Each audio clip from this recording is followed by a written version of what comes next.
நந்தியம்பெருமானை வணங்கிட்டு தான் உள்ள நுழையணும்னு ஒரு மரபு இருக்கிறது. சுவாமியை பார்க்கிற பொழுது முதல் குருநாதர் நந்தியம்பெருமான். நம்முடைய மரபு நந்தி மரபு. நந்தீச பெருமான் திருவடியை பிடிச்சிட்டா போதும், கவலையே வேண்டாம். அவர் தான் நம்ம கைலாயத்தில் உள்ளே போகும்போது பாஸ் தர்றவர். அவர் அனுமதி இல்லாமல் ஒரு காற்று கூட உள்ளே போக முடியாது. அவர் குருநாதர், முதல் குருநாதர். அந்த குருநாதரை பிடிச்சிட்டோம்னா போதும், நமக்கு ரொம்ப சிபாரிசு பண்ணுவார் நந்தியம்பெருமான். அங்கனன் கைலகாக்கும் மகன் பொடி தொழுமை கூண்ட நம் குருநாதன் நந்தீசன்.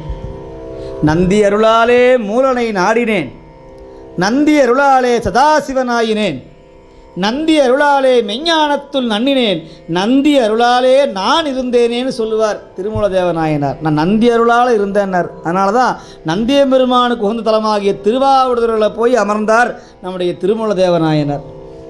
நந்திக்கு சிறப்பு வாய்ந்த தலம் திருவாவடுதுறை.